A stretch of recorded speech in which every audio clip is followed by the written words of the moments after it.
everybody. Welcome to Inside Quest. Our goal is to take you inside the minds of the world's most effective thinkers so that you can learn with ease what they have oftentimes learned with great difficulty. And if you pay attention, I promise you, our guests will help you acquire the behaviors and thought patterns you need to be successful in anything that you're trying to accomplish. All right, today's guest understands leadership, and I am not talking about from a features and benefits standpoint. I'm talking about from a Jedi-level, deep limbic system standpoint, the way that he combines an understanding of biology and psychology, and quite frankly, just the overall human condition, gives his insights unparalleled potency and usability, which you know I am obsessed with. His lessons on leadership ring true not only because he spent the better part of a decade systematically studying them, but because his transition from marketing consultant to evangelist for global change came as a result of a personal crisis. Having fallen out of love with the very company he created, he turned about with depression into a revolution of the self that has helped him become one of the most impactful voices in the world of leadership. His TED Talk on how great leaders inspire action through their why is the third most viewed talk of all time on TED.com. He's the two-time best-selling author whose ideology has captured the imagination of some of the most important leaders of our time, including the heads of many Fortune 500 companies, the US government, and multiple branches of the military, and the United Nations. Now, why is he so popular? Because his insights cut to the heart of what people crave in their leaders, an ability to create an environment that fosters trust and a feeling of emotional safety and the willingness to sacrifice themselves when necessary for the benefit of others. Please help me in welcoming the man whose own vision for the future is so inspiring, an army is rising up around him, and I very much include myself in that. The author of Together is Better, Start with Why, and Leaders Eat Last, the incomparable Simon Sinek.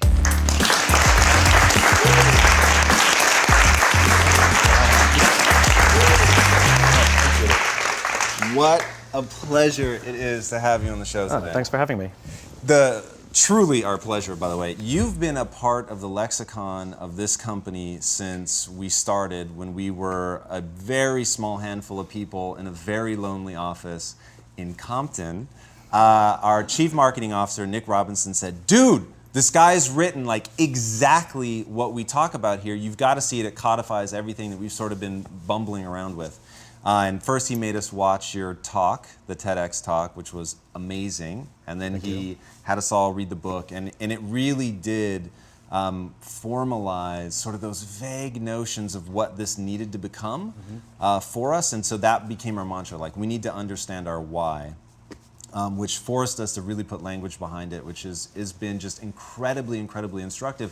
And one of the goals of the show is to bring on people that I just owe a debt of gratitude, so I can say thank you. That's nice of you. So thank you. Thank you. It You're welcome. really, really has been amazing. So if you,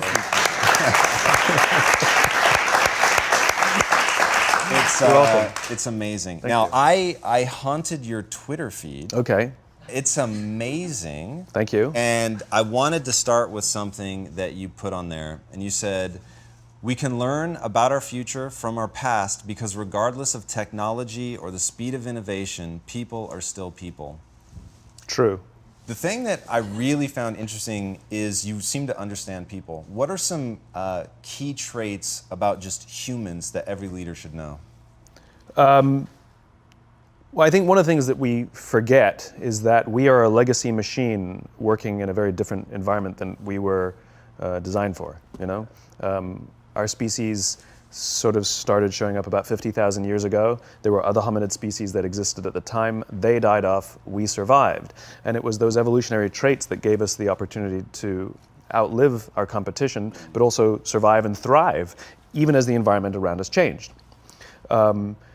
We lived in populations that were never bigger than about 150 people for 40,000 of the 50,000 years that we've lived on this planet. It's only the past 10,000 years with farming that we've been living in populations that were larger than that. In other words, we're not made for this, which means all the rules of being human are exactly the same as they used to be when we were living in populations of about 150. And so if you can understand those things, you really understand what works and what doesn't work, regardless of the conditions. The fact of the matter is we are social animals, and we respond to the environments we're in, always. Our very survival depends on our ability to cooperate and trust with the people that we live or work with, right? You can take a good person and put them in a bad environment, and that person will do bad things. You can take a person who maybe the group doesn't trust, maybe they've even performed bad acts. You put them in a good environment, and they're capable of turning their lives around and becoming remarkable members of society. In other words, it's not the person, it's the environment. Leaders are responsible for that environment. And I think leaders forget that. Leaders think that they're responsible for the results. There's not a leader on the planet that is responsible for the results. A leader is responsible for the people who are responsible for the results. And if you take care of that, take care of the people, take care of the environment, things go just fine. We're obsessed with this idea of like getting the right people on the bus, as if it's this game that you just sort of keep changing people out, some sort of mix and match or something. But we never ask which bus and who's driving the bus, because the bus matters, So I'm more obsessed with what happens to people when they come together in protected or unprotected environments and how we respond to those environments. Yeah, that was a key insight for me. Like you say that you recursively ask why until you get to the point where you can't go backwards anymore.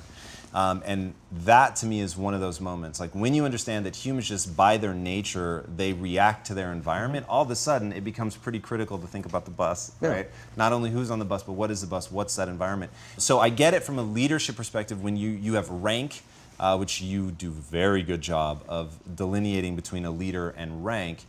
Help people understand how if you don't have rank, how you could still be a leader for change in an environment that needs change. So as you said, leadership has nothing to do with rank, right?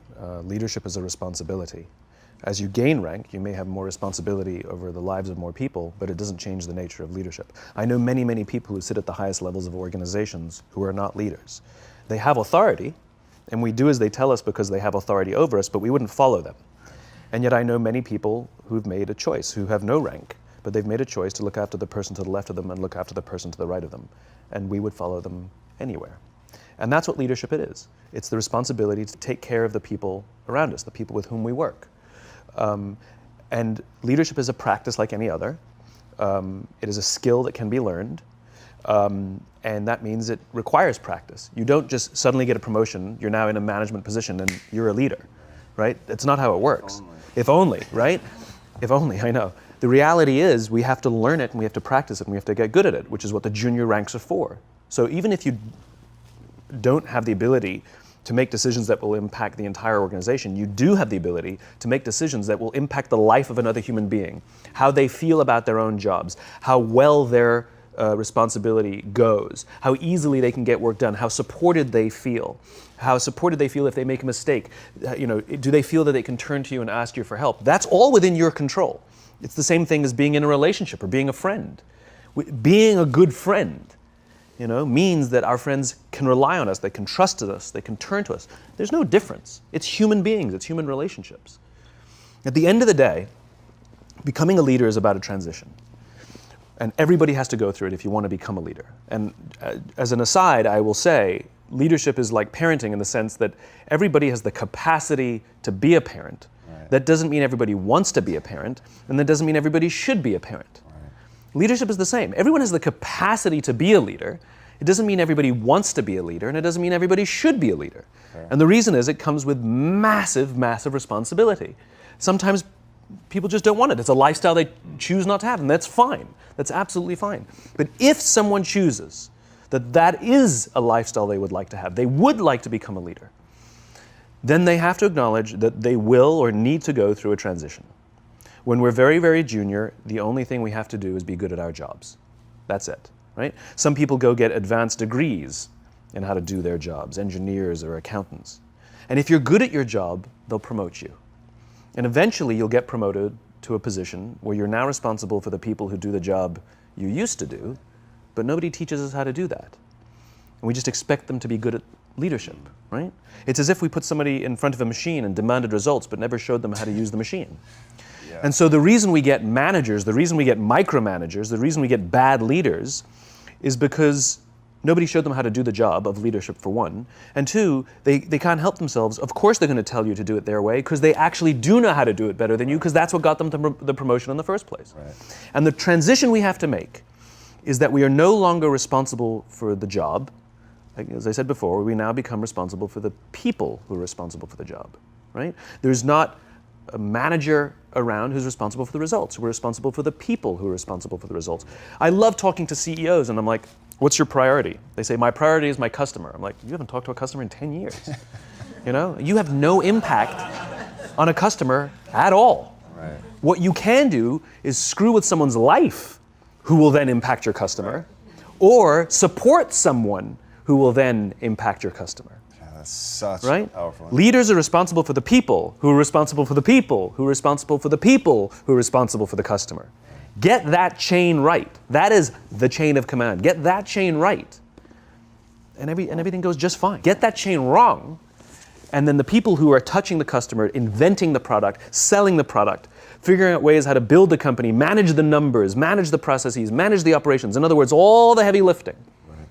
Get that chain wrong, and those people will spend more time protecting themselves from you than doing their job. Yeah. Right? Any company, for example, where it is standard practice in that company for employees to feel the need to send a CYA email after every decision they make, Right. is a sign that they're taking time and energy out of their job, away from advancing the company's mission in order to protect themselves from their own company. That's what that is. Any company where it is standard practice for people to feel the need to keep a folder of all the good things they've done in their careers just in case they need it, you know, Yeah. is a sign that they're taking time and energy out of their day away from doing their job in order to protect themselves from their own leaders. That's what that is. Those are signs of bad leadership. Politics, gossip. All of these things are people acting out of self-interest. That's what politics and gossip is, right? In well-led organizations, you tend to find very little politics and very little gossip because we're not competing at that level. We're now working together to compete at a much higher level. I'll tell you one quick story. It's a true story that captures it just so perfectly. I was staying at the Four Seasons in Las Vegas, which is a wonderful hotel. And the service there is really great. The reason it's such a great hotel is because of the people who work there. And I had an experience with a young man by the name of Noah. And Noah is a barista in the coffee shop that they have just there in the lobby. And I was buying a cup of coffee, and Noah was charming and funny and engaging. And I think I gave 100% tip. I think my $5 coffee, I think I gave a $5 tip. I mean, this guy was great. I loved talking to him. He was a joy. And I asked him, do you like your job? He said to me, I love my job, without skipping a beat. Wow. And I asked, what is it that the Four Seasons is doing that you love your job so much?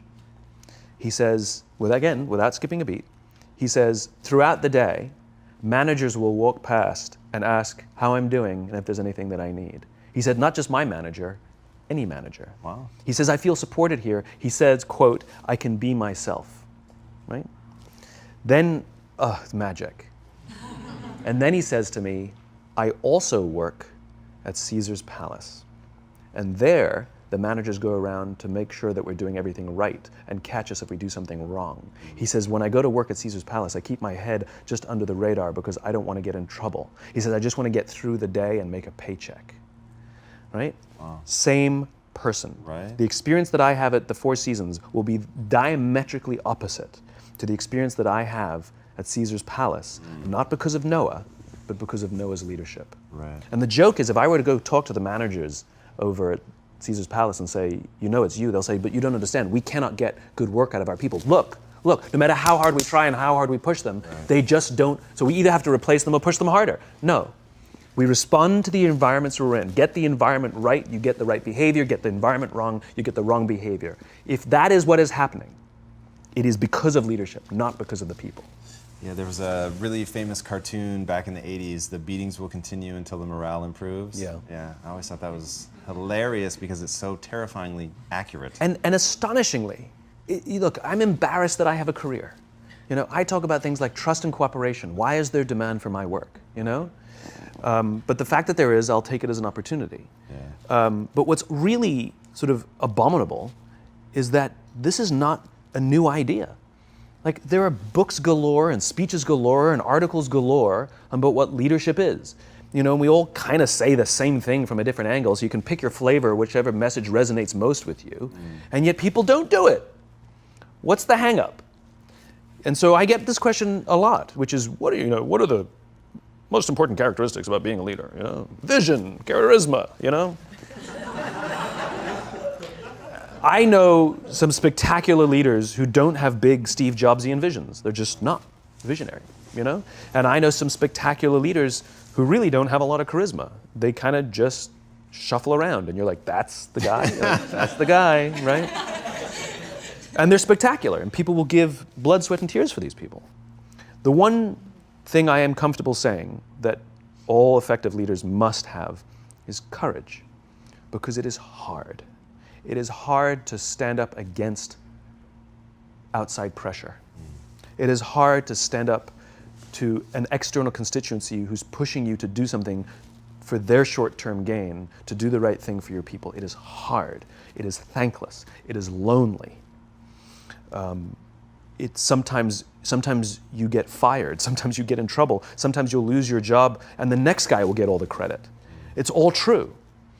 And the courage to do the right thing in the face of overwhelming pressure, only the best leaders have that courage. Only the best leaders. And here's the folly. Courage is not some deep internal fortitude. You don't dig down deep and find the courage, right? It just doesn't exist. Courage is external. Our courage comes from the support we feel from others. In other words, when you feel that someone has your back, when you know that the day that you admit you can't do it, someone will be there and say, I got you. You can do this. That's what gives you the courage to do the difficult thing. It's not going off to an ashram by yourself somewhere for 4 weeks and coming back and finding the courage. It's not what happens. It's the relationships that we foster. It's the people around us who love us and care about us and believe in us. And when we have those relationships, we will find the courage to do the right thing. And when you act with courage, that in turn will inspire those in your organization to also act with courage. In other words, it's still an external thing. That's what inspiration is, right? I'm inspired to follow your example.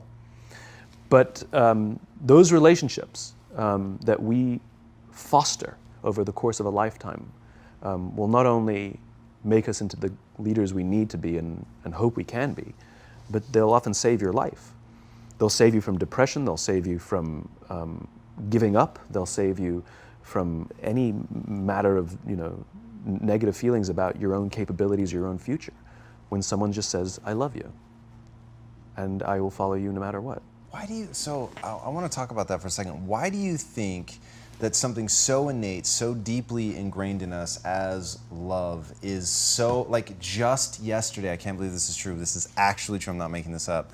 Just yesterday, this will mean something to you guys, I looked Ron Penna in his eyes and I said, I love you.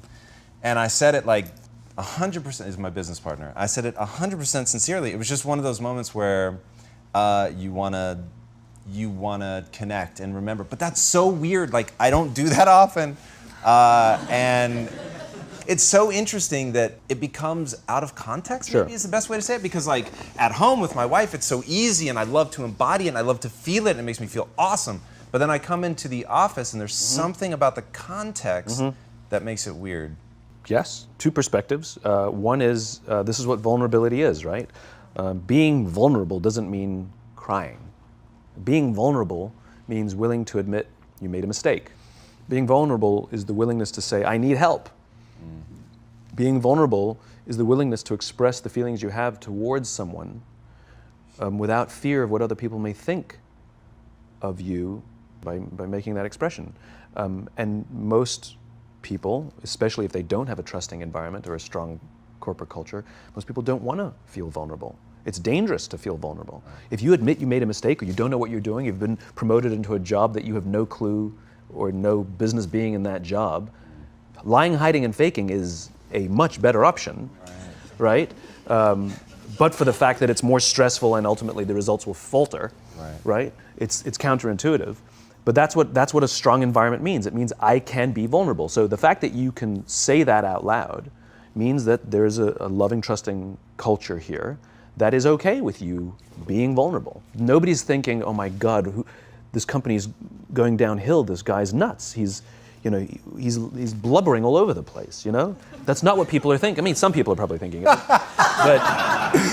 But generally, that's not what people are thinking. If anything, people are going, cool. And that then inspires them to feel that they can also express vulnerability, like admit a mistake, like say they screwed up, like say they need help, that say, they want to offer help to someone and not fear that either. So that's one perspective. The other reason why stuff that I talk about or that you're talking about now is so often ignored is just because it's hard to measure. How do you measure leadership? How do you measure That's going to be one of my questions. How do you measure trust? They lack good metrics. It's very easy to measure revenues and profits and market share. So let's focus on those things, because I can like pull a lever here and see what happens over there. Right. But in terms of like trust, I'll pull a lever here and I won't see anything for 6 months. So it's not that I don't know that it exists. Everybody talks about the importance of culture, yet nobody seems to be focused on building it. I've never met a CEO in my life who doesn't think people are important, and yet every day they're making decisions that prioritize a number over a person, that literally don't care about people. They make decisions that literally brush people aside. Because it's hard to measure. In an ultra speedy, algorithmic world that we live in, what gets measured gets done. These things are measurable, just not in the short term. Yeah, I was going to ask, because when you talk about making this a movement, which is really exciting to think that there's this crusader out there who is incredibly effective at communicating this stuff and getting people excited about it and actually taking things from the ephemeral and making it very tangible. Yep. Do you think that's a question you're going to have to answer at some point? Like to show people how we measure? Metrics are fine. The metrics are fine. They're just not in the short term and they're just not fixed in time. What are they? So for example, do you love your wife? Yes. Right? Prove it. Like, what's the metric? Give me the number that helps me know, right? Because when you met her, you didn't love her, right? True. Now you love her, right? Tell me the day the love happened. It's an impossible question, right? But it's not that it doesn't exist. It's that it's much easier to prove over time, right? So all leadership is the same thing. It's about transition. So if you were to go to the gym, right? It's like exercise, right? If you go to the gym and you work out and you come back and you look in the mirror, you will see nothing. And if you go to the gym the next day and you come back and you look in the mirror, you will see nothing, right? So clearly there's no results, can't be measured, it must not be effective. So we quit, right? Or if you fundamentally believe that this is the right course of action and you stick with it, like in a relationship, I bought her flowers and I wished her happy birthday, and she doesn't love me. Clearly I'll give up. That's not what happens. If you believe there's something there, you commit yourself to an act of service. You commit yourself to the regime, the exercise. You can screw it up. You can eat chocolate cake one day. You can skip a day or two. It allows for that. But if you stick with it consistently, I'm not exactly sure what day, but I know you'll start getting into shape. I know it. And the same with the relationship. It's not about the events. It's not about intensity. It's about consistency, right? You go to the dentist twice a year, your teeth will fall out. You have to brush your teeth every day for 2 minutes. What does brushing your teeth twice a day for 2 minutes do? Nothing. Unless you do it every day, twice a day for 2 minutes, right? It's the consistency. Going to the gym for 9 hours does not get you into shape. Working out every day for 20 minutes gets you into shape. So the problem is we treat leadership with intensity. We have a 2-day offsite, we invite a bunch of speakers, we give everybody a certificate, you're a leader, right? Those things are like going to the dentist. They're very important, they're good for reminding us or getting us back on track, learning new lessons, but it's the daily practice of all the monotonous, little, boring things like brushing your teeth that matter the most. She didn't fall in love with you because you remembered her birthday and bought her flowers on Valentine's Day. She fell in love with you because when you woke up in the morning, you said good morning to her before you checked your phone. She fell in love with you because when you went to the fridge to get yourself a drink, you got her one without even asking. She fell in love with you because when you had an amazing day at work and she came home and she had a terrible day at work, you didn't say, yeah, but let me tell you about my day. Right. You sat and listened to her awful day and you didn't say a thing about your amazing day. This is why she fell in love with you. I can't tell you exactly what day, and it was no particular thing you did. It was the accumulation of all of those little things that she woke up one day and as if she pressed a button, she goes, I love him, right? Leadership is exactly the same. There's no event. There's no thing I can tell you you have to do that your people will trust you. It just doesn't work that way. It's an accumulation of lots and lots of little things that anyone by themselves is innocuous and useless. Literally, pointless by themselves. People will look at little things that are good leadership practices and say, that won't work. And you're absolutely right. But if you do it consistently, and you do it in combination with lots of other little things, like saying good morning to someone, that looking them in the eye. My friend George, who's a 3-star general in the Marine Corps, he says his test for leadership, and I love this, he goes, his test for a good leader is if you ask somebody how their day is going, you actually care about the answer. Right? The number of times we're walking to a meeting, we're rushing, we go, how are you? Not good, I got to get to you later, I'm late for a meeting. Right. If you ask the question, you were standing there and you were listening to the answer. It's those little innocuous things that you do over and over and over and over that people will say, I love my job. Not I like my job. I like my job means, yeah, the challenge is great, they pay me well, I like the people. I love my job means I don't want to work anywhere else. I don't care how much somebody else is willing to pay me. I'm devoted to the people here, and I care desperately about the people here as if they were my family. In business, we have colleagues and coworkers. In the military, they have brothers and sisters. That's how they think of each other, right? If you really have a strong corporate culture, the people will think of each other like brothers and sisters. It's like a family, right? No, brothers and sisters. Deep love. Fight, but the love doesn't go away. Right? Bicker, the love doesn't go away. And I'll fight with my sister, but if you threaten my sister, you're going to have to deal with me. Right. Right? We'll fight internally, we'll bicker with each other, but nobody's going to hurt each other. And if anything from the outside shows up, you're looking at a unified front. Brothers and sisters. Now, how do you create brothers and sisters out of strangers? Common beliefs, common values. You know, parents, in other words, executives who care about their children's success, who care to raise their children, teach them skills, discipline them when necessary, help them build their self-confidence so that they can go on and achieve something more than you could have ever imagined achieving for yourself. That's leadership, an absolute love and devotion for the people who've committed their lives to this enterprise. That's such a brilliant reframe. It's so simple and so beautiful and unbelievably hard work. It is and it isn't. Here's why it is. You said it, it's hard to measure, right? It's hard for me to show. It's hard to measure in the short term. It's very easy to measure in the long term. Over the long term, the traditional metrics will go up. All your revenues, profits, market share, the traditional metrics will go up, and more importantly, they'll go up more stably, right? You will be able to weather hard times better because the people will come together, they won't abandon ship, right? Over the long term, the traditional metrics are just fine. But also over the long term, your churn will go down, right? You won't be going through employees as much, right? Over the long term, you'll find that loyalty is much higher, that people will turn down better paying jobs, right? Over the long term, all the traditional metrics are just fine, and then some.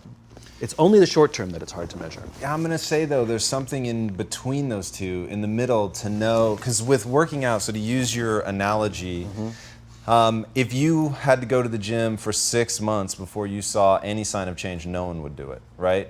And there are so many variables in working out. The number one thing is to know who to listen to. The number one thing is to know what to look for, right? So if you don't experience muscle fatigue, you're probably doing something different. That's immediate, right? I know that the next day. If you experience muscle fatigue and don't notice any change within a few weeks, you're probably not eating right. So there really are things that you can look at because you're doing the damage to the muscle, but you're not giving your body the nutrients that you need to actually build the structure back up. All that's still true. So I'm sitting here thinking, can it really be as simple as, like, I have a growing belief that part of what you could write down as a leader's job is to connect. Now, how do we connect?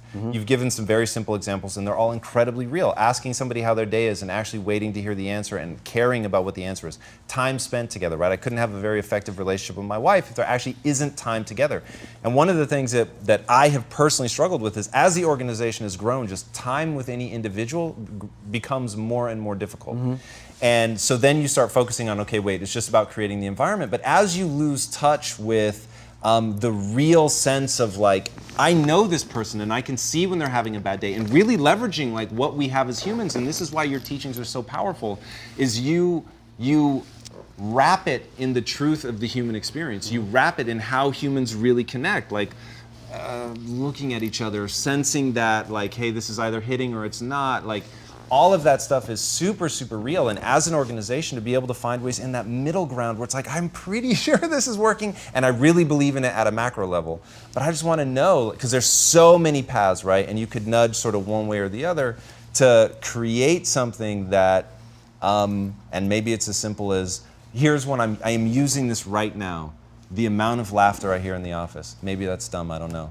But I'm really doing it, and I really think all day, like, how much laughter have I heard today?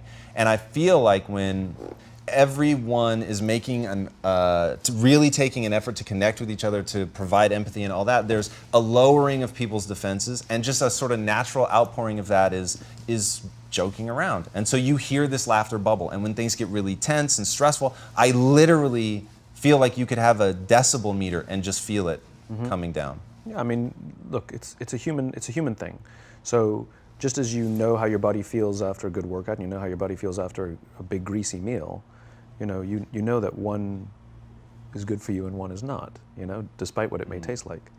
And that's the problem with short-term gains, right? They feel really good in the short term. So we're highly trained social animals. We're highly adapted social animals.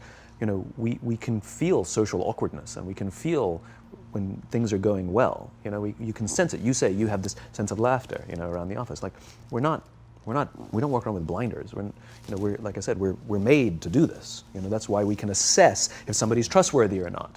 That's why we keep our walls and we're like, oh, yeah, his results are great, but I wouldn't trust him, right?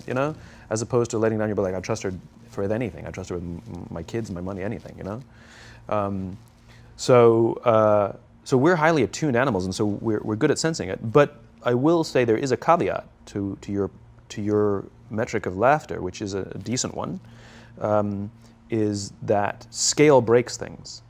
Right, in human beings. As I said before, we're not made for populations bigger than about 150-ish. It's called Dunbar's number. Robin Dunbar, a professor from Cambridge University, theorized that we cannot maintain more than about 150 close relationships. And the way he defined a close relationship is, if you're at a bar with a bunch of friends and somebody comes in, would you ask that person to join you or not? And it's about 150 that we would ask them to come join us. Right. And if you think about the reason, that actually makes perfect sense, which is there's two limiting factors. One is time. If you only gave 2 minutes to every person you'd make no close friends.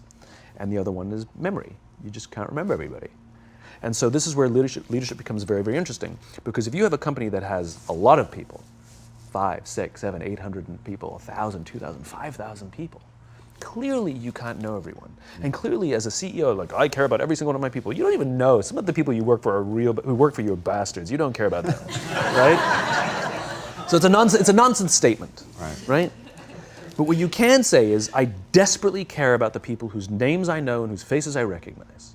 And I care desperately about my leadership, and I instill in them every day that I will give them the tools, and I will take care of them with one purpose and one purpose only, that they will take care of the people in their charge. And I want those people to take care of the people and instill in them that they take care of the people in their charge. And then by the time you get down to the masses, where the actual 1,000 exist, because of the seniors it's like 20, right? Where the real 1,000 exist, they feel about 150 of them can look to one of their direct leaders, to one of their direct managers, and say, that person cares about me. That's our boss, that's my leader. Not the leader, it's the CEO. That's my manager, my boss, my leader. And by the way, I hate the word boss and manager. Nobody wakes up in the morning to be managed. Nobody wants to be managed. Manage me, right? But we do want to be led. I do want to wake up in the morning and I want to be led. Lead me. Absolutely lead me, right? If you have the courage, you can lead me, right? And I will follow you. So when scale shows up, you actually still maintain the rules of Dunbar's number, but now they're done, and that's what effective hierarchy looks like, where every level feels supported by the level above to take care of the level below. And then if you're at the front line, you feel supported by the level above, and the level below is the customer or the vendor that you own that relationship. In other words, we're all responsible for taking care of another relationship because someone's taking care of us. Yeah, you've talked super powerfully about that like an alcoholic, if you don't master the step of helping somebody else beat the disease, that you never really fully beat it yourself, and that the parallel between being a leader requires the same thing, you taking ownership for helping somebody else be successful and building trust through that. Yeah, the example you're using there is the 12-step program. We all joke about the first step, admitting you have a problem, but it's the 12th step that matters. If an alcoholic masters all 11 steps and not the 12th, it's highly likely they'll drink again. If they master the 12th step, they're much more likely to overcome the disease. The 12th step is the commitment to help another alcoholic. It's service. And this really is the most powerful thing in the world, which is, it's not about us, it's about others. You know, there's an entire section in the bookshop called self-help. There's no section in the bookshop called help others, right? And it's not about how can I lose 10 pounds? How can I find the job that I love? How can I find the love of my life? You know? No. It's not how can I lose 10 pounds, it's how can I help somebody I care about live a healthy lifestyle. It's not how can I find the job that I love, it's how can I help somebody I care about find a lifetime of joy in their work. It's not how can I find true love, it's how can I help my friends settle down and live the life they want to live. And ironically, if we set out to help people solve the problems that we struggle with ourselves, that in turn is what teaches us the solutions. Yeah, that's incredible. And the thing that really is this is so important to me is the human desire for connection is so strong, and we sort of check that at the door when you come into an office, and yet you're giving so much of your time to the office that you've said that, you know, loving your job is a right. It's not a nice to have. Not a privilege. Yeah, I believe that. I believe loving your work is a right and not a privilege. I despise the fact, I lament the fact, I curse the fact that so few people get to say, I love my job, as if they've won some lottery. You know, you go out with your friends and somebody says, I love my job, and everybody goes, oh my God, you're so lucky, right? That to me is madness. Everybody, the vast majority, should get to wake up and say, I love my job. It is a right. It is a God-given right that we should love where we work. And we should demand it. We should demand that our leaders provide an environment in which we want to come, where we want to care about each other, where we feel safe to express our vulnerabilities and our fears and our concerns, that we're open to correction and discipline and feedback, that we're not defensive because we know that it's being given to help us improve and grow, and we want to improve and grow. And in turn, we will help others improve and grow. Because when we feel safe, when we feel that our leaders care more about us than a number, they care more about our lives and our confidence and our joy and our skill set more than some short-term gain, that they care more about our priorities than the priorities of some disinterested external constituency, then we will respond in kind, and we will offer our blood and our sweat and our tears, and we will make sacrifices of all kinds to see that our leader's vision is advanced and that this company continues to thrive, not for them, for ourselves. It becomes deeply personal. It becomes something we love contributing to. I talk about it all the time. Working hard for something we don't care about is called stress. Working hard for something we love is called passion. And I'm tired of listening to CEOs saying, we only hire passionate people. You don't even know what that means. How do you know that they're passionate for interviewing and not passionate for working? You know, every person on the planet has passion, right? We just don't all have passion for the same things. Give me something to believe in. Give me something to believe in. Give me the opportunity to contribute to something. Allow me to make mistakes and try again. And you'll have passion up the wazoo. But Noah only has passion in one of his jobs. He has stress in the other one of his jobs. Same guy, different leadership. Yeah, that rings so true with what I know about human nature. The first time I heard you talk about this, it's just one of those things that whenever something lines up with what I know to be true about the way that the human mind works, it's like, okay, now I know that I'm really onto something. And when you have told stories of companies that have weathered storms and how that trust goes both ways, and when people feel looked after, it makes a lot of sense. And then I had never heard prior to you that the way the business has evolved was a theory that was laid out, only 30, 40 years ago max, and I can really feel a change that's happening in the world now, and it's such a cool time to be involved in a rapidly growing company that has a huge portion of young people in the company, because the demand that you're saying that people need to be made, there's something in the youth today that allows them to cry for their humanity. And I don't know if they yet know the words that you're giving them, but you nodded your head in a way. I want to hear what you're thinking. I have yet to give a speech or have a meeting where somebody doesn't ask me the millennial question. What's the millennial question? Apparently, millennials as a generation, which is a group of people who were born approximately 1984 and after, are tough to manage. And they're accused of being entitled and narcissistic and self-interested, unfocused, lazy. But entitled is the big one. And because they confound leadership so much, what's happening is leaders are asking the millennials, what do you want? And millennials are saying, we want to work in a place with purpose, love that. We want to make an impact, whatever that means. We want free food and beanbags. And so somebody articulates some sort of purpose, there's lots of free food and there's beanbags, and yet for some reason, they're still not happy. And that's because they're missing, there's a missing piece. What I've learned is that I can break it down into 4 pieces, right? There are four things, 4 characteristics. One is parenting, the other one is technology, the third is impatience, and the fourth is environment. The generation that we call the millennials, too many of them grew up subject to, not my words, failed parenting strategies, where, for example, they were told that they were special all the time. They were told that they could have anything they want in life, just because they want it, right? They were told, some of them got into honors classes, not because they deserved it, but because their parents complained. And some of them got A's, not because they earned them, but because the teachers didn't want to deal with the parents. Some kids got participation medals. You got a medal for coming in last, right? Which the science we know is pretty clear, which is it devalues the medal and the reward for those who actually work hard. And it actually makes the person who comes in last feel embarrassed because they know they didn't deserve it. So it actually makes them feel worse, right?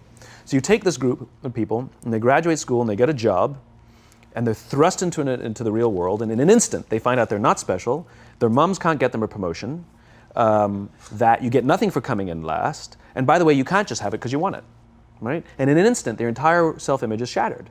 And so you have an entire generation that's growing up with lower self-esteem than previous generations. The other problem, to compound it, is we're growing up in a Facebook, Instagram world. In other words, we're good at putting filters on things. We're good at showing people that life is amazing even though I'm depressed, right? And so everybody sounds tough, and everybody sounds like they got it all figured out. And the reality is there's very little toughness, and most people don't have it figured out. And so when the more senior people say, well, what should we do? They sound like, this is what you got to do. And they have no clue, right? So you have an entire generation growing up with lower self-esteem than previous generations, right? Through no fault of their own, right? They were dealt a bad hand, right? Now let's add in technology. We know that engagement with social media and our cell phones releases a chemical called dopamine. That's why when you get a text, it feels good, right? So we've all had it where you're feeling a little bit down or feeling a bit lonely, and so you send out 10 texts to 10 friends, hi, hi, hi, hi, hi, because it feels good when you get a response, right? Right? It's why we count the likes. It's why we go back 10 times to see if my Instagram is growing slower. Did I do something wrong? Do they not like me anymore? Right? The trauma for young kids to be unfriended, right? Because we know when you get a hit of dopamine, which feels good. It's why we like it. It's why we keep going back to it. Dopamine is the exact same chemical that makes us feel good when we smoke, when we drink, and when we gamble. In other words, it's highly, highly addictive. Right?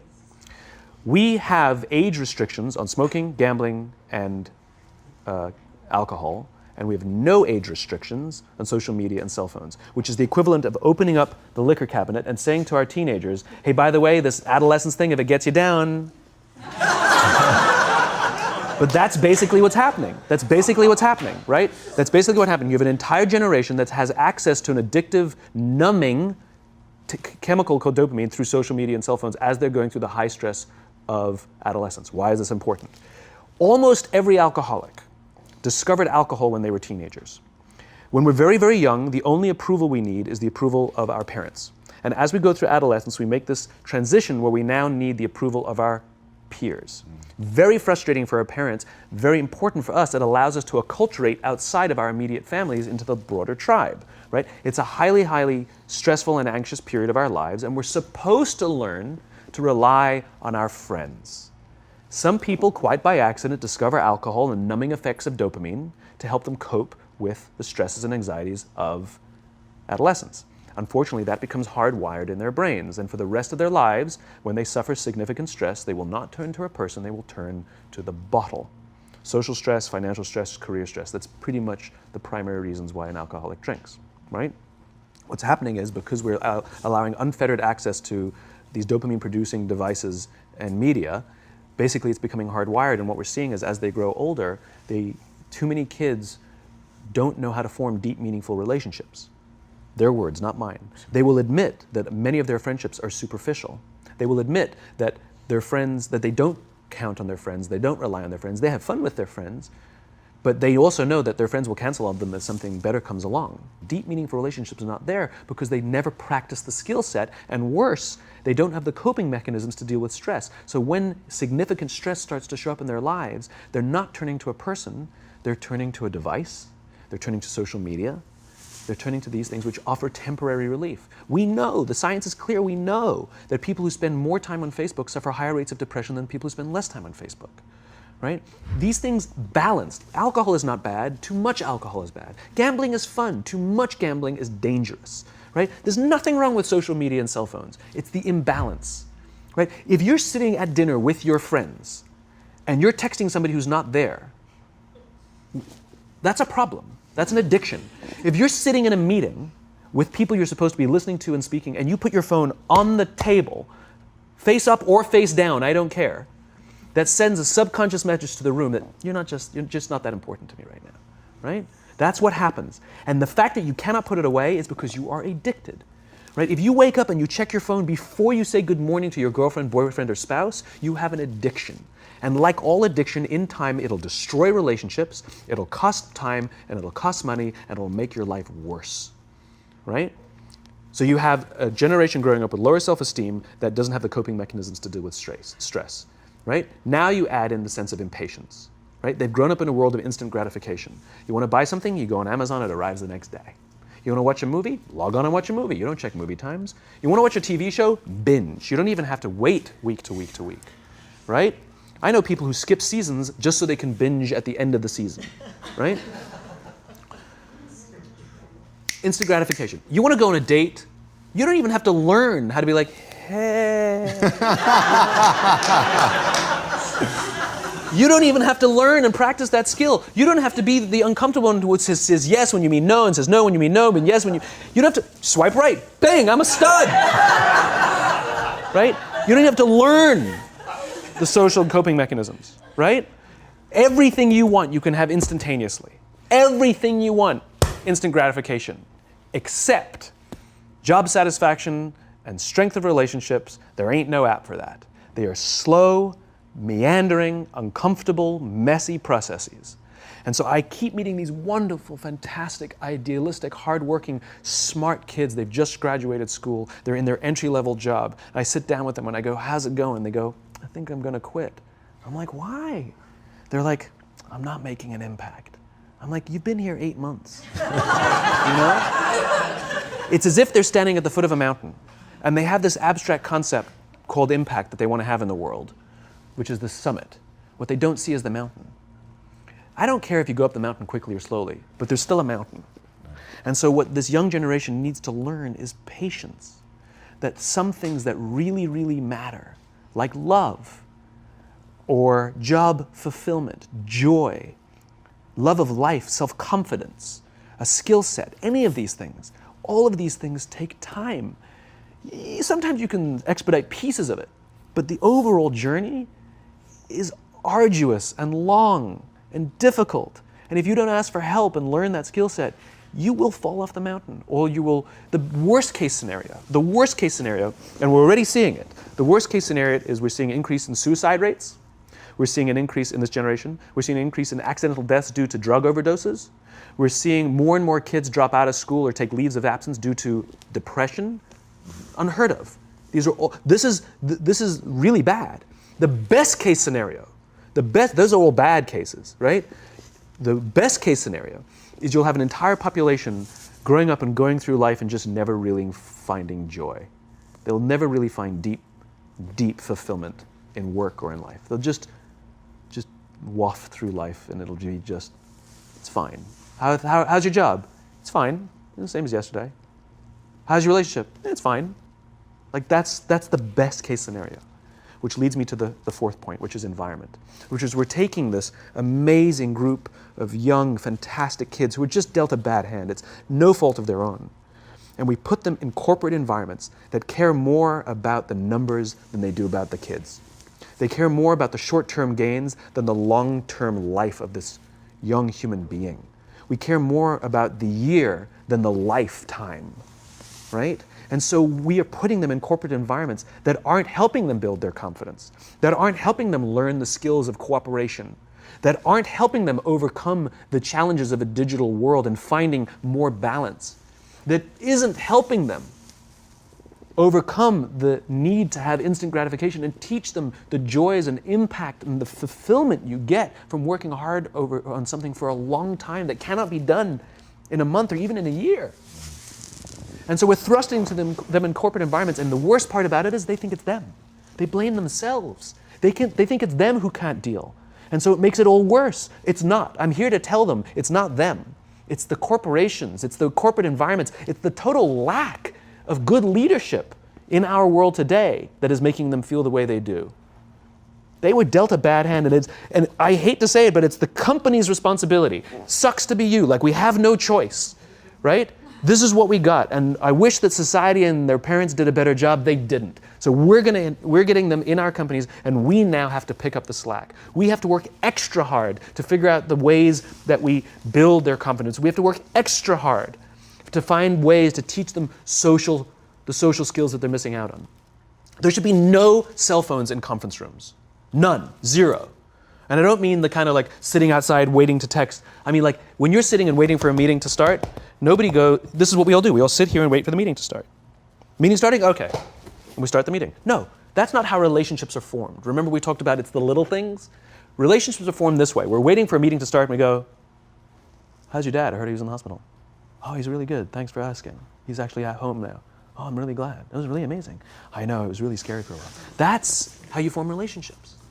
Hey, did you ever get that report done? Oh my God, no, I didn't. I'll help you out. Can I help you out with that? Really? That's how trust forms. Trust doesn't form at an event in a day. Even bad times don't form trust immediately. It's the slow, steady consistency. And we have to create mechanisms where we allow for those little innocuous interactions to happen. But when we allow cell phones in conference rooms, we just, okay, have the meeting. And then my favorite is like when there's a cell phone there and you go like this, you go. It rings and you go. I'm not going to answer that.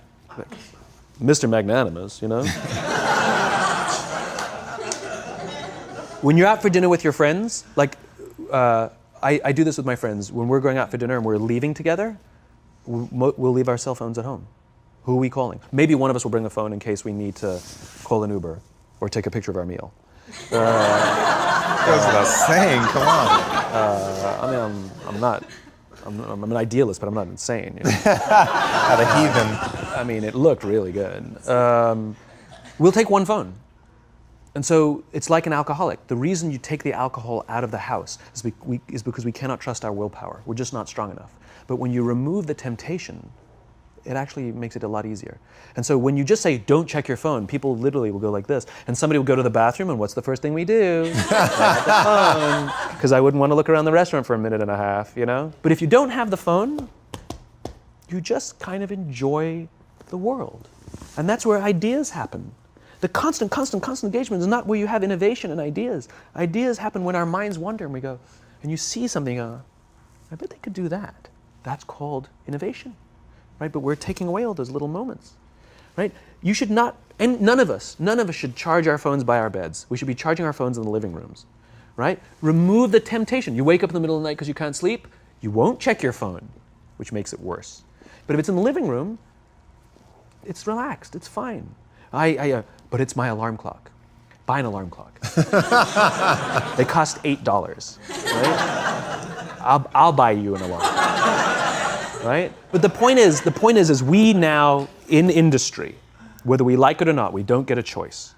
We now have a responsibility to make up the shortfall and to help this amazing, idealistic, fantastic generation build their confidence, learn patience, learn the social skills, find a better balance between life and technology.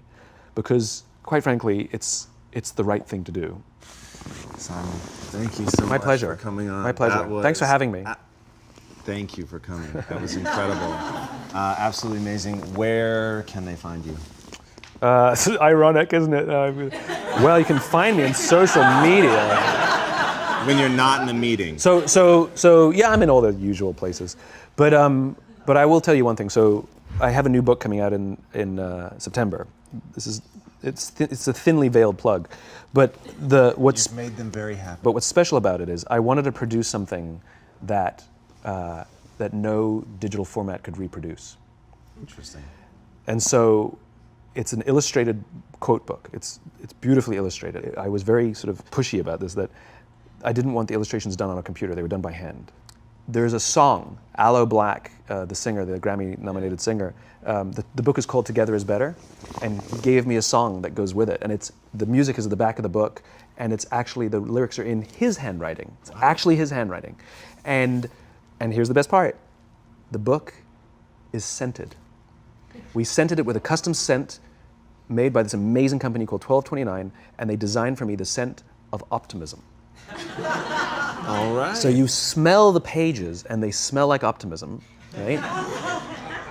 And the thing that I love about this is I can't do that in any ebook format. I wanted to create something that you had to physically engage with, and it's designed to be given as a gift. The first page says to, from, because I wanted it to be given as a gift to someone you want to say thank you for inspiring you, or to give to someone you wanted to inspire. It was designed to promote this physical interaction and engaging with the real world. So I'm really proud of it. It's incredible, man. Super unique. Yeah, it's fun. I hope it does smashingly well, as your other books have, and have given so much to people, and it's just really, really been incredible. And what you shared with us today, man, honestly. Thank you. Absolutely wonderful. Appreciate it. Thank you very much. So much. Truly, thank you for having me.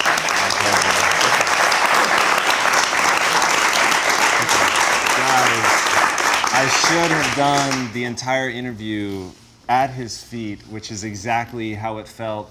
He has an amazing Twitter quote, which I'm going to paraphrase, but leaders are learners, and the people who stop pretending like they know everything and really open themselves up to knowledge are the ones that go farther ahead. Needless to say, it was much shorter than that since it was 140 characters, but that's the idea. And when I encountered Simon for the first time, it was with that enthusiasm of being opened up to learning something new, to changing everything, to build something that is better.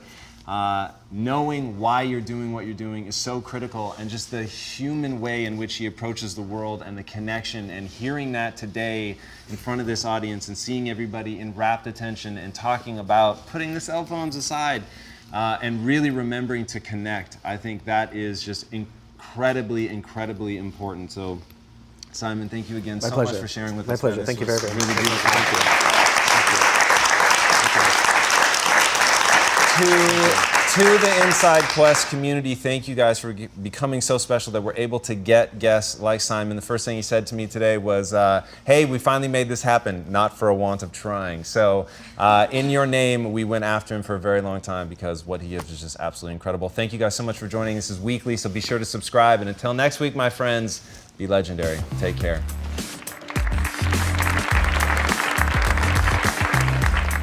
Hey everybody, thank you so much for listening to this episode of Inside Quest. We don't take a single listener for granted. As you know, our goal is to pull as many human beings out of the Matrix as humanly possible. And to help us do that, if you like this episode, please go to iTunes, leave a review, like it, and if you loved it, which I know you do, please share it with people. The more people that we can get paying attention to the show, the more guests that we can get on, and the better that we can serve you guys. If you want to become an insider and you want to get access to exclusive content, be sure to go to InsideQuest.com, sign up for the newsletter. We put stuff in there that isn't available anywhere else. We promise not to spam you or waste your time, so be sure to go there and sign up. And then we're super active socially, so if you guys want to follow me personally, you can do that at @TomBilyeu. My last name is spelled B as in Bravo, ILYEU. And of course, you can follow @InsideQuest as well. Engage with us. Let us know what you think. Send in guest submissions. And, oh dear God, please, if you're in the Los Angeles area, we want you to come and sit in the audience and be a part of this community. It's amazing to get a chance to meet everybody. So come on in, say what's up, and let's change lives. All right, my friends, until next time, be legendary. Take care.